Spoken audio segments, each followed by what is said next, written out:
Okay, English 3. Today we are going to focus on Chapter 2 of the Scarlet Letter. In yesterday's video, I talked about the fact I found these very, very brief chapter notes at this website that you can see on your screen.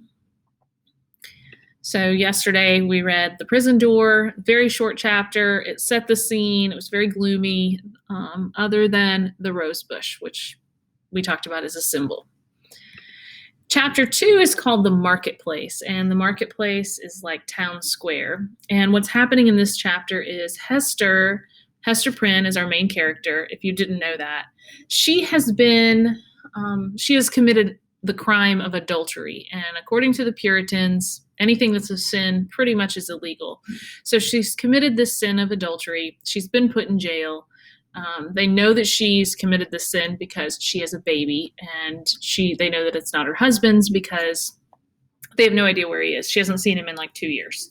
So in chapter 2, she is leaving the prison to come out and stand on the scaffold, which is like a stage, to suffer through a length of time of public humiliation. So that's what's coming. I'll be reading and explaining the chapter. The grass plot before the jail in Prison Lane, on a certain summer morning, not less than 2 centuries ago, was occupied by a pretty large number of the inhabitants of Boston, all with their eyes intently fastened on the iron-clamped oaken door. Amongst any other population, or at a later period in the history of New England, the grim rigidity that petrified the bearded physiognomies of these good people would have augured some awful business in hand.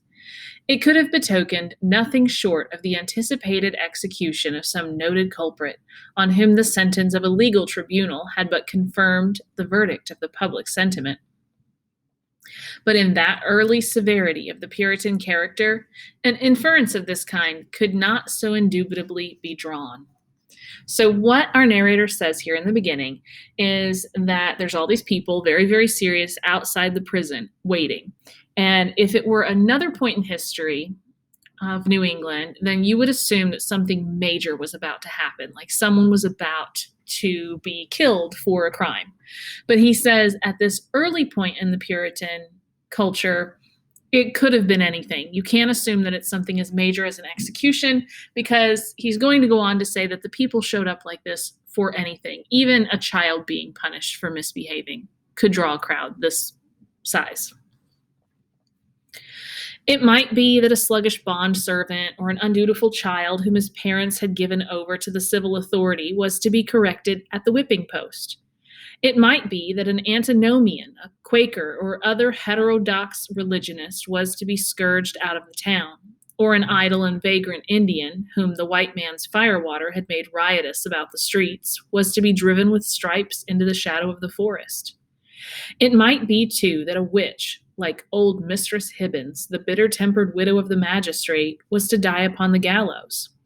In either case, there was very much the same solemnity of demeanor on the part of the spectators as befitted a people amongst whom religion and law were almost identical, and in whose character both were so thoroughly interfused, that the mildest and the severest acts of public discipline were alike made venerable and awful.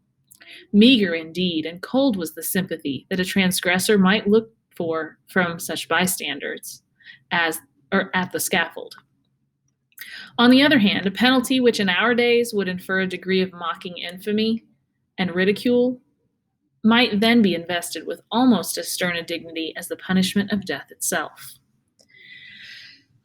Again, the only thing I will mention that I haven't already mentioned is the name Mistress Hibbins. She is mentioned as a witch. She's somebody who is accused of being a witch, and she will show up again in the story several times, so you might want to add her to your notes. Mistress Hibbins, a suspected witch. It was a circumstance to be noted on the summer morning when our story begins its course, that the women, of whom there were several in the crowd, appeared to take a peculiar interest in whatever penal infliction might be expected to ensue. The age had not so much refinement that any sense of impropriety restrained the wearers of petticoat and farthingale from stepping forth into the public ways and wedging their not unsubstantial persons, if occasion were, into the throng nearest to the scaffold, at an execution. So what this says is that there are women in the crowd that at this point in history, women weren't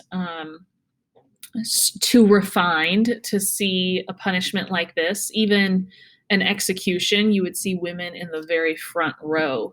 It also mentioned them wedging their not unsubstantial persons, which implies that these are not small women. And our narrator is going to go on to explain them in a very similar way, kind of manly women. Morally, as well as materially, there was a coarser fibre in those wives and maidens of old English birth and breeding than in their fair descendants, separated from them by a series of 6 or 7 generations. For throughout that chain of ancestry, every successive mother has transmitted to her child a fainter bloom, a more delicate and briefer beauty, and a slighter physical frame, if not a character of less force and solidity than her own. The women who were now standing about the prison door stood within less than half a century of the period when the man-like Elizabeth had been the not altogether unsuitable representative of the sex. They were her countrywomen, and the beef and ale of their native land, with a moral diet not a whit more refined, entered largely into their composition. The bright morning sun, therefore, shone on broad shoulders and well-developed busts and on round and ruddy cheeks that had ripened in the far-off island and had hardly yet grown paler or thinner in the atmosphere of New England. There was, moreover, a boldness and rotundity of speech among these matrons, as most of them seemed to be, that would startle us at the present day, whether in respect to its purport or its volume of tone. So again, these women, they're very manly women, like Olga kind of women. I compared her in class to the Trunchbull in the movie Matilda. So not only are they broad-shouldered and have round cheeks, so they're bigger women, but they're also loud. They have no problem speaking their mind or telling what they think, and they're not real quiet about it. So that's what you're about to see. "Good wives," said a hard-featured dame of 50, "I'll tell ye a piece of my mind. It would be greatly for the public behoof if we women, being of mature age and church members in good repute, should have the handling of such malefactresses as this Hester Prynne. What think ye, gossips? If the hussy stood up for judgment before us 5, that are now here in a knot together, would she come off with such a sentence as the worshipful magistrates have awarded? Marry, I trow not." "People say," said another, "that the Reverend Master Dimsdale, her godly pastor, takes it very grievously to heart that such a scandal should have come upon his congregation." "The magistrates are God-fearing gentlemen, but merciful overmuch. That is a truth," added a third audible matron. "At the very least, they should have put the brand of a hot iron on Hester Prynne's forehead. Madam Hester would have winced at that, I warrant me. But she, the naughty baggage, little will she care what they put upon the bodice of her gown. Why, look you, she may cover it with a brooch or such like heathenish adornment, and so walk the streets as brave as ever."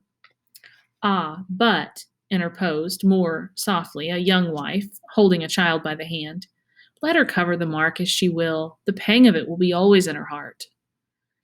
"What do we talk of marks and brands, whether on the bodice of her gown or the flesh of her forehead?" cried another female, the ugliest as well as the most pitiless of these self-constituted judges. "This woman has brought shame upon us all, and ought to die. Is there not law for it? Truly there is, both in the scripture and the statute book. Then let the magistrates, who have made it of no effect, thank themselves if their own wives and daughters go astray." Okay, so these women, as you can tell, are very unsympathetic to Hester. They are not like, "Oh, she's one of us, I feel awful for her." They're not like that at all. They actually feel like her punishment wasn't harsh enough. They suggest that they should get to pick it. Another woman says, "You know what? They should have at least put a hot iron brand right on her forehead." Another woman says, "Forget all that. She should have been put to death because she's brought shame to all women."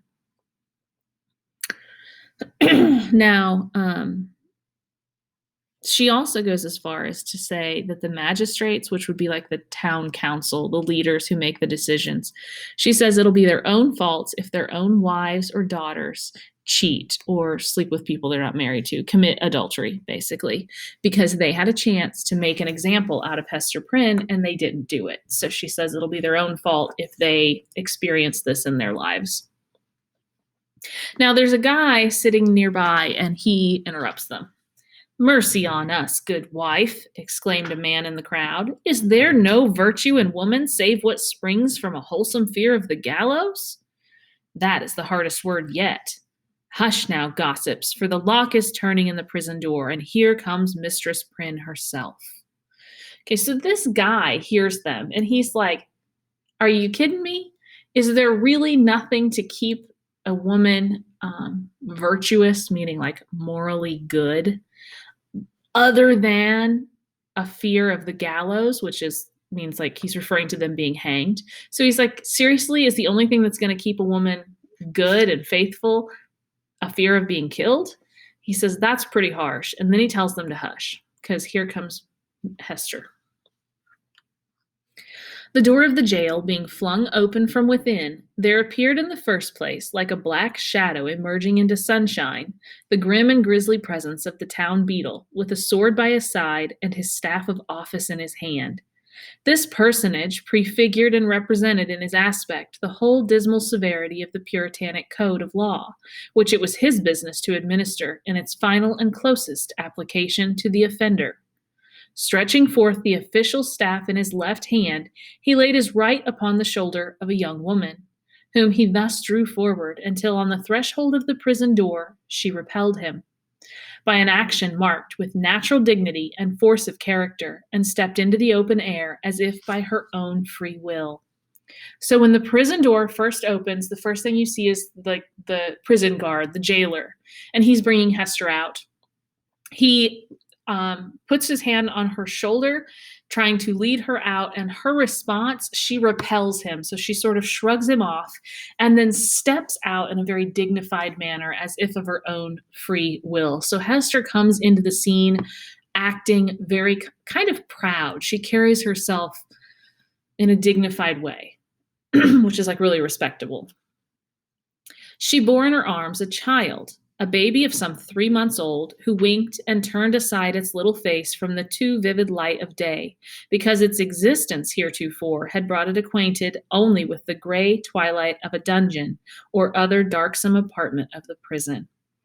So Hester's holding her baby. It says the baby's around 3 months old and has never seen the light of day. So we don't know exactly how long Hester's been in prison, but we know that she's been there at least 3 months because she had the baby in jail and the baby has never been outside. Pay attention to how Hester is described, how she carries herself, and how she's dressed compared to the other women that were mentioned earlier. When the young woman, the mother of this child, stood fully revealed before the crowd, it seemed to be her first impulse to clasp the infant closely to her bosom, not so much by an impulse of motherly affection as that she might thereby conceal a certain token which was wrought or fastened into her dress. In a moment, however, wisely judging that one token of her shame would but poorly serve to hide another, she took the baby on her arm, and with a burning blush and yet a haughty smile, and a glance that would not be abashed, she looked around at her townspeople and neighbors. So at first, she starts to clutch the baby up to her chest, not so much out of concern for the child, but in an attempt to hide what? Her scarlet letter, of course. She realizes after a second that that would basically be pointless because you can't hide one token of shame with another token of shame. That, of course, is the baby. The baby represents or is a product of the sin that she committed, while the scarlet letter represents the sin that she committed. They're basically the same. On the breast of her gown, in fine red cloth, surrounded with an elaborate embroidery and fantastic flourishes of gold thread, appeared the letter A.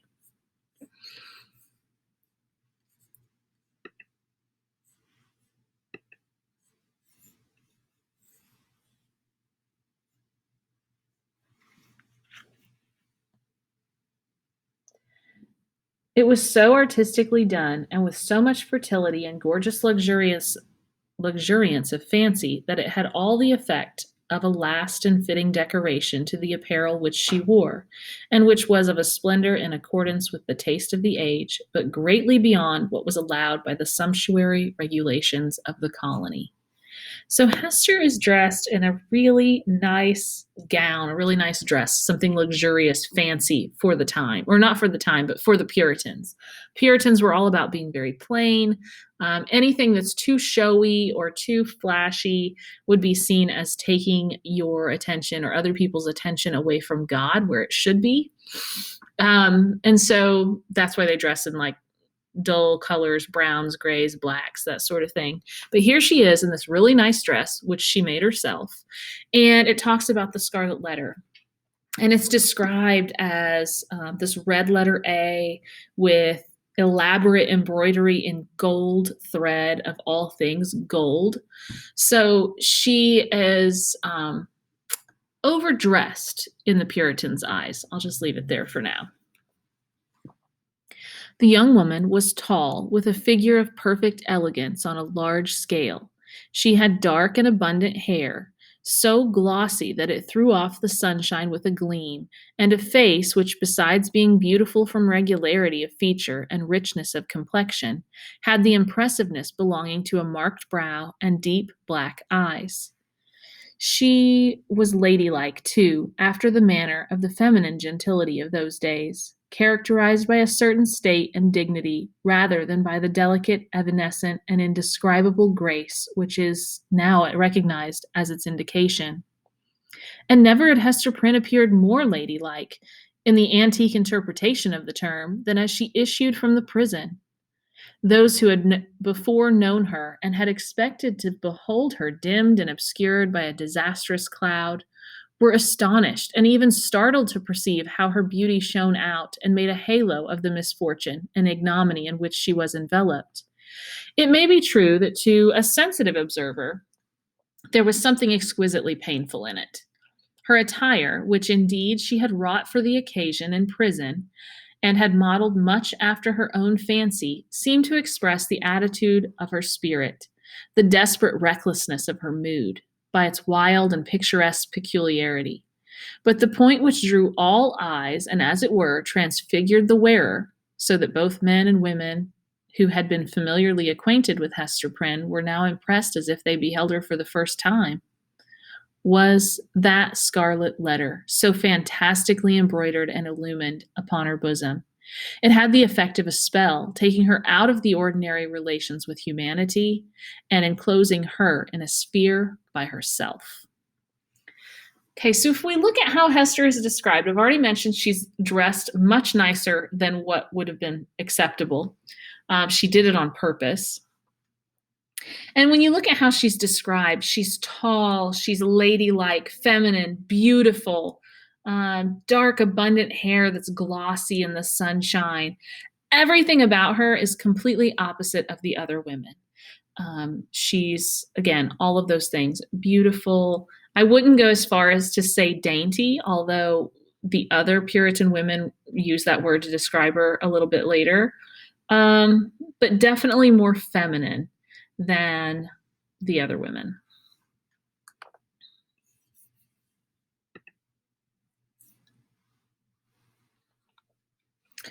It also mentioned that with this scarlet letter that everyone's staring at, Hester has been put in a sphere by herself. So this theme of Hester being isolated from everyone else, you're going to see continue throughout the book. This is the first mention of it, where our narrator just tells you outright that this letter makes her different. She was already kind of different, but the letter really makes her different. Now, I mentioned that she was overdressed. So I want you to realize that she did this on purpose. And really, in a way, it's like she's giving them the finger, okay? She knows that she's dressed way too fancy. She knows that she is supposed to look terrible. and because it's a punishment. And yet she comes out in this really dignified and haughty manner. If you don't know the word haughty, it means like arrogant or showy. And so she does that on purpose. It's not that she's not bothered by the situation. As this chapter continues and the next couple chapters, you're going to see she's definitely bothered, but she hides it. It's like she doesn't want them to see that it bothers her. She's a very strong character.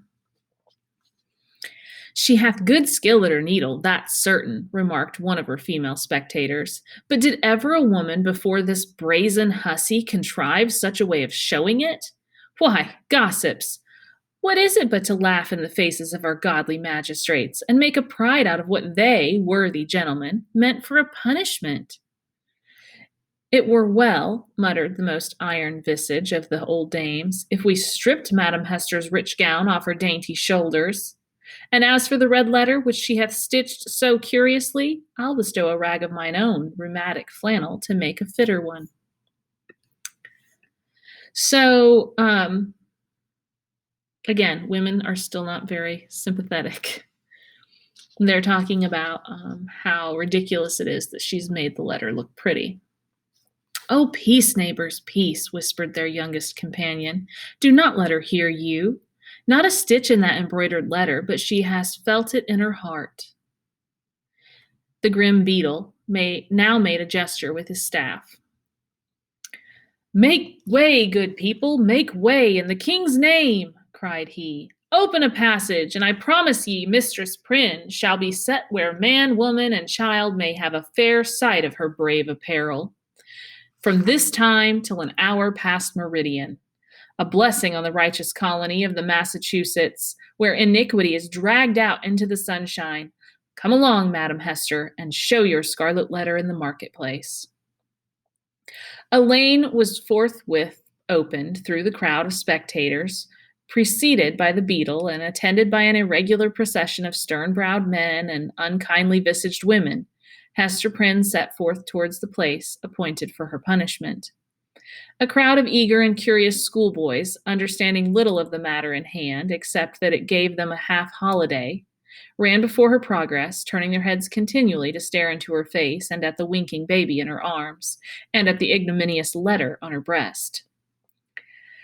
It was no great distance in those days from the prison door to the marketplace. Measured by the prisoner's experience, however, it might be reckoned a journey of some length. For, haughty as her demeanor was, she perchance underwent an agony from every footstep of those that thronged to see her, as if her heart had been flung into the street for them all to spurn and trample upon. In our nature, however, there is a provision alike marvelous and merciful, that the sufferer should never know the intensity of what he endures by its present torture, but chiefly by the pang that rankles after it. So the narrator says, luckily, human nature has this wonderful coping mechanism, merciful, he says, where you don't really realize how bad a situation is that you're experiencing when you're in the moment, as much as you realize afterward how terrible it was. With almost a serene deportment, therefore, Hester Prynne passed through this portion of her ordeal and came to a sort of scaffold at the western extremity of the marketplace. It stood nearly beneath the eaves of Boston's earliest church and appeared to be a fixture there. In fact, this scaffold constituted a portion of a penal machine which now, for 2 or 3 generations past, has been merely historical and traditionary among us, but was held in the old time to be as effectual an agent in the promotion of good citizenship as ever was the guillotine among the terrorists of France. It was, in short, the platform of the pillory, and above it rose the framework of that instrument of discipline so fashioned as to confine the human head in its grasp, and thus holding it up to the public gaze. The very ideal of ignominy was embodied and made manifest in this contrivance of wood and iron. There can be no outrage, methinks, against our common nature, whatever be the delinquencies of the individual. No outrage more flagrant than to forbid the culprit to hide his face for shame, as it was the essence of this punishment to do. In Hester Prynne's instance, however, as not unfrequently in other cases, her sentence bore that she should stand a certain time upon the platform, but without undergoing that gripe about the neck and confinement of the head, the proneness to which was the most devilish characteristic of this ugly engine. Knowing well her part, she ascended a flight of wooden steps and was thus displayed to the surrounding multitude at about the height of a man's shoulders above the street. So the scaffold is like a little raised platform, a stage, if you will, that they used for punishments. So in this case, Hester has to stand there while everyone looks at her, and they're going to ask her some questions about her sins. Sometimes they might have someone, they could hang someone here, or they may have to put you've heard of like the stockades. Sometimes if you go on vacation somewhere, they'll have those big wooden things that have a place for your head and your hands, and you have to stand there, that sort of thing. She does not have to put her head in anything like that. She just has to stand there for a certain length of time with the baby.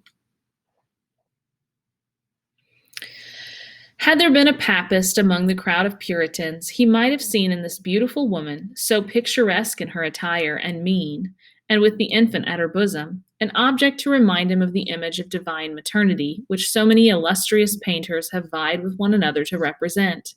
Something which should remind him, indeed, but only by contrast, of that sacred image of sinless motherhood, whose infant was to redeem the world. Here there was the taint of deepest sin in the most sacred quality of human life, working such effect that the world was only the darker for this woman's beauty, and the more lost for the infant that she had borne. The scene was not without a mixture of awe, such as must always invest the spectacle of guilt and shame in a fellow creature, before society shall have grown corrupt enough to smile instead of shuddering at it. The witnesses of Hester Prynne's disgrace had not yet passed beyond their simplicity. They were stern enough to look upon her death, had that been the sentence, without a murmur at its severity, but had none of the heartlessness of another social state, which would find only a theme for jest in an exhibition like the present. Even had there been a disposition to turn the matter into ridicule, it must have been repressed and overpowered by the solemn presence of men no less dignified than the governor, and several of his counselors, a judge, a general, and the ministers of the town, all of whom sat or stood in a balcony of the meeting house, looking down upon the platform. So the Puritans take this very, very seriously. They are not there to laugh. They are not there to make jokes. They are not there to say boo or anything like that. They are just there to look at her. When such personages constitute a part of the spectacle, so the personages, it's referring to those town leaders. When those town leaders could constitute a part of the spectacle without risking the majesty or the reverence of rank and office, it was safely to be inferred that the infliction of a legal sentence would have an earnest and effectual meaning. Accordingly, the crowd was somber and grave. The unhappy culprit sustained herself as best a woman might under the heavy weight of 1,000 unrelenting eyes, all fastened upon her, and concentrated at her bosom. It was almost intolerable to be borne. Of an impulsive and passionate nature, she had fortified herself to encounter the stings and venomous stabs of public contumely, wreaking itself in every variety of insult. But there was a quality so much more terrible in the solemn mood of the popular mind that she longed rather to behold all those rigid countenances contorted with scornful merriment, and herself the object. Had a roar of laughter burst from the multitude, each man, each woman, each little shrill-voiced child contributing their individual parts, Hester Prynne might have repaid them all with a bitter and disdainful smile. But under the leaden infliction which it was her doom to endure, she felt at moments as if she must needs shriek out with the full power of her lungs and cast herself from the scaffold down upon the ground, or else go mad at once. So in this paragraph, what the narrator is telling us, again, is that the people are just looking at her. You know, as well as I do, how uncomfortable it is to have someone just look at you, especially with dead-on eye contact. but stare at you and not say anything because you don't really know, like, you know what they're thinking or you think you do. So that's what's going on. It's very, very uncomfortable. She would rather they were laughing at her because then she could like respond in some way, or rather they were yelling at or talking about her out loud because then she could again, respond like it doesn't really matter. Instead, she just has to stand there and take it, and it's almost unbearable. Yet there were intervals when the whole scene in which she was the most conspicuous object seemed to vanish from her eyes, or at least glimmered indistinctly before them like a mass of imperfectly shaped and spectral images. Her mind, and especially her memory, was preternaturally active, and kept bringing up other scenes than this roughly hewn street of a little town on the edge of the western wilderness.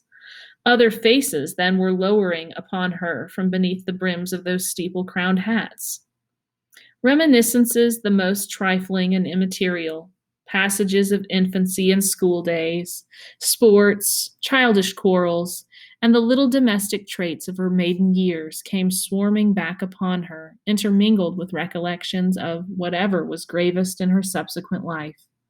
One picture precisely as vivid as another, as if all were of similar importance, or all alike a play.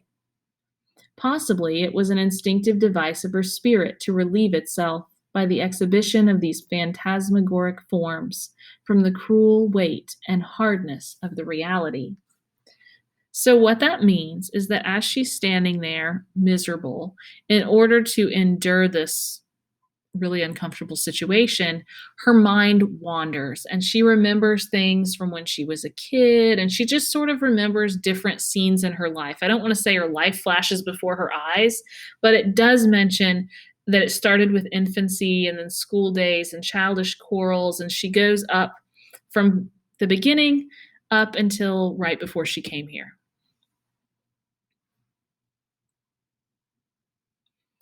Be that as it might, the scaffold of the pillory was a point of view that revealed to Hester Prynne the entire track along which she had been treading since her happy infancy. Standing on that miserable eminence, she saw again her native village in Old England and her paternal home, a decayed house of gray stone with a poverty-stricken aspect, but retaining a half-obliterated shield of arms over the portal in token of antique gentility. She saw her father's face with its bald brow and reverend white beard that flowed over the old-fashioned Elizabethan ruff. Her mother's, too, with the look of heedful and anxious love which it always wore in her remembrance, and which, even since her death, had so often laid the impediment of a gentle remonstrance in her daughter's pathway. So Hester remembers when she was a kid, it says that her home was in Old England, so you know where she came from. It mentions she remembers her paternal home, which was a decayed gray stone house that was poverty stricken. So it implies that her family really didn't have a lot of money. But it also mentions a half obliterated shield of arms over the portal, so over the door. A shield of arms is like a family coat of arms. The kinds of families that have this would have been wealthy. So this implies that Hester's family used to have money. They used to be wealthy, maybe before she was born or when she was too young to remember. She remembers her father, who was obviously much older. It talks about his bald head and his white beard. And it also mentions her mother, and it tells us that her mother died at some point. So, as far as we know, her father's still alive, but her mother's definitely gone. She saw her own face, glowing with girlish beauty and illuminating all the interior of the dusky mirror in which she had been wont to gaze at it. There she beheld another countenance, of a man well stricken in years, a pale, thin, scholar-like visage, with eyes dim and bleared by the lamplight that had served them to pore over many ponderous books. Yet those same bleared optics had a strange penetrating power, when it was their owner's purpose to read the human soul. So now she's remembering another guy. It says pictures her own face, and then she pictures this other guy's face. He's pale, thin, scholar-like, so he kind of looks like a scholar. I don't know, picture that how you want to, like a professor, I guess. And it says this guy that had kind of bleared optics, so his eyes had a strange penetrating power that could read the human soul. This figure of the study and the cloister, as Hester Prynne's womanly fancy failed not to recall, was slightly deformed, with the left shoulder a trifle higher than the right. Next rose before her in memory's picture gallery the intricate and narrow thoroughfares, the tall gray houses, the huge cathedrals, and the public edifices, ancient in date and quaint in architecture, of a continental city where a new life had awaited her, still in connection with the misshapen scholar. A new life, but feeding itself on time-worn materials like a tuft of green moss on a crumbling wall.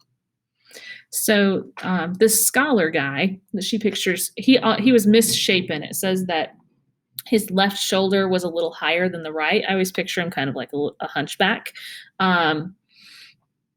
So that's noteworthy because that's kind of weird. Lastly, in lieu of these shifting scenes, came back the rude marketplace of the Puritan settlement, with all the townspeople assembled and leveling their stern regards at Hester Prynne. So after all of these memories, she kind of comes back to reality of where she is on the scaffold. Yes, at herself, who stood on the scaffold of the pillory, an infant on her arm, and the letter A in scarlet, fantastically embroidered. Fantastically embroidered with gold thread upon her bosom. Could it be true? She clutched the child so fiercely to her breast that it sent forth a cry. She turned her eyes downward at the scarlet letter and even touched it with her finger to assure herself that the infant and the shame were real. Yes, these were her realities. All else had vanished.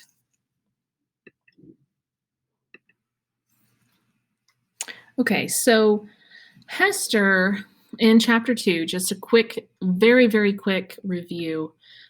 She's emerged from the prison door with the scarlet letter on her chest, the scarlet A. She walks to the scaffold where she's publicly condemned for committing adultery, right? That's why she's there, because she's given birth to this illegitimate child. Illegitimate means that it doesn't have like a father because they don't know who the father is.